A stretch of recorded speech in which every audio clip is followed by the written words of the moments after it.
Have you ever watered a container plant and noticed the soil has pulled away from the sides of the pot, leaving a dry gap all around it?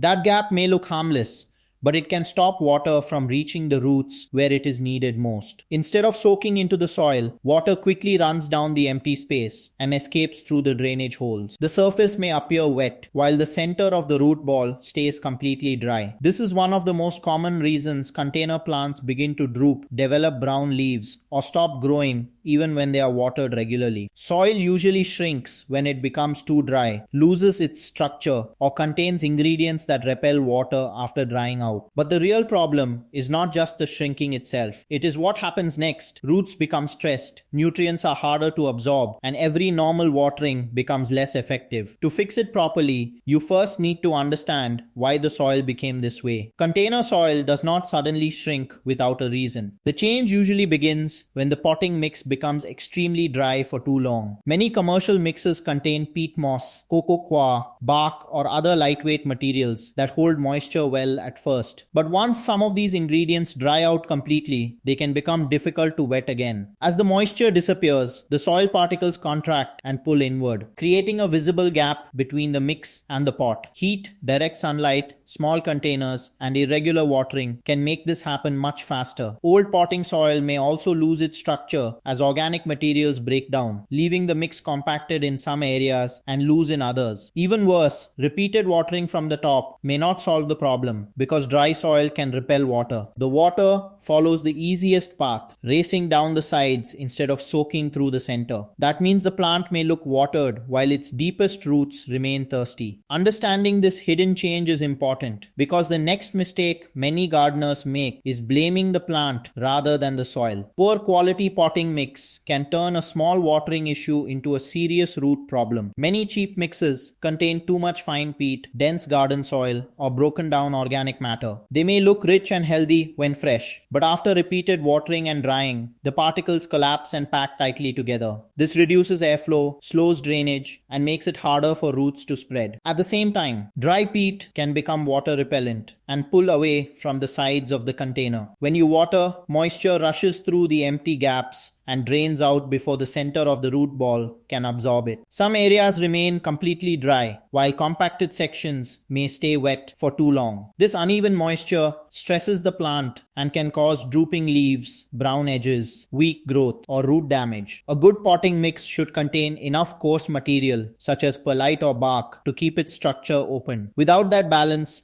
adding more water will not solve the problem. The soil itself must first be rehydrated, loosened, or replaced. When container soil pulls away from the pot, it creates an open channel around the root ball. The moment you add water, gravity directs it into that gap because it offers less resistance than the dry, compacted soil. Water then races down the sides and exits through the drainage holes, making it seem as though the plant has received plenty of moisture. In reality, the center of the pot may still be almost completely dry. This happens because severely dried peat-based soil can become water repellent. Instead of absorbing moisture immediately, it causes water to bead on the surface or move toward the easiest escape route. Pouring water faster only increases the runoff. The leaves may continue drooping. So many gardeners water again and accidentally leave the outer areas soaked while the main root zone remains thirsty. A better approach is to water slowly in several rounds, allowing each small amount time to absorb. For badly dried soil, placing the container in shallow water for a short period can help moisture move upward from the bottom. Once the root ball is evenly rehydrated, normal watering becomes effective again. A dehydrated container plant often gives several warnings before serious damage occurs. The first sign is usually drooping or curling leaves, especially during the hottest part of the day. If the plant does not recover by evening, the roots may no longer be receiving enough moisture. Leaf edges can turn dry, brown, or crispy, while older leaves may yellow and fall earlier than normal. Growth may slow down, new leaves may appear smaller, and flowers or developing fruit can drop because the plant is conserving its limited water. The container may also feel unusually light when lifted, and the soil surface may look pale, hard, cracked, or separated from the pot. Check below the surface before watering because the top layer can sometimes be misleading. Push a finger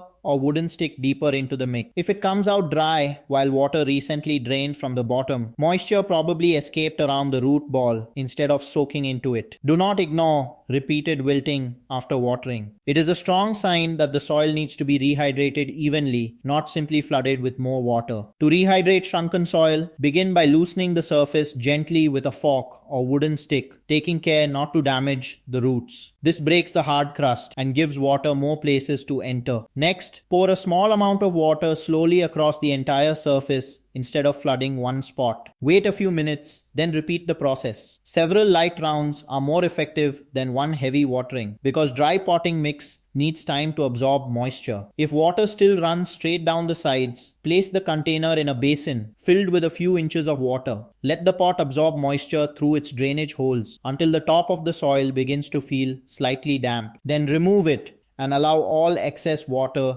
to drain completely. For large pots that cannot be moved, water in slow stages while gently pressing loose soil back toward the pot's edges. Avoid leaving the plant standing in water for long periods, as constantly saturated roots may begin to rot. Once the root ball feels evenly moist, check the soil again over the next few days. Proper rehydration restores contact between the soil and roots, allowing future watering to spread evenly instead of escaping through the gaps. Stopping container soil from shrinking begins with preventing it from becoming completely dry. Check moisture by pressing a finger 1 or 2 inches into the mix, or use a wooden stick to see whether the deeper soil is still damp. Water when the upper layer feels dry, but before the entire root ball hardens and pulls away from the pot. Apply water slowly and evenly, then pause and water again if needed. This gives the mix time to absorb moisture instead of sending it straight down the sides. The quality of the potting mix also matters. Choose a blend designed for containers with ingredients such as coco coir, composted bark, perlite, or pumice. These materials help the soil hold moisture while keeping enough air around the roots. Avoid dense garden soil because it can compact, drain unevenly, and become difficult to rehydrate. If an old mix has become fine, hard, or badly compacted, refresh the upper layer or repot the plant with a better blend. Mulching can reduce moisture loss as well. Add a thin layer of bark, coconut husk, or dry leaves over the surface, but keep it away from the main stem. This protects the soil from direct sun and slows evaporation. Moving dark containers away from intense afternoon heat can also help, since hot pots dry much faster than expected. Make sure the container is the right size for the plant. A small pot packed with roots loses moisture quickly, while a pot that is far too large may stay wet in some areas and dry in others. Repot when roots circle tightly around the inside or fill most of the available soil. During hot or windy weather, check containers more often instead of following a fixed schedule. The goal is not to keep the soil constantly soaked, but to maintain steady, balanced moisture. With the right mix, careful watering, and regular checks, the soil will remain open, absorbent, and connected to the roots. The final step is turning these habits into a long-term routine that keeps the plant healthy in every season. Long-term soil care is not about watering on a strict calendar. It is about learning how quickly each container uses moisture and acting before the root ball becomes completely dry. Check the soil regularly by feeling below the surface, lifting the pot to judge its weight, and watching the plant for early changes. Water slowly until moisture reaches the full root zone and excess begins to leave through the drainage holes. Then empty the saucer so the roots are never left standing in water. Every few weeks, inspect the surface for hard crusts, cracks, or gaps around the edge. Gently loosen only the upper layer without disturbing major roots, and replace soil that has become dense or water repellent. A thin layer of mulch can reduce evaporation, but keep it away from the stem. During hot or windy weather, containers may need more frequent checks, while cooler months usually require less water.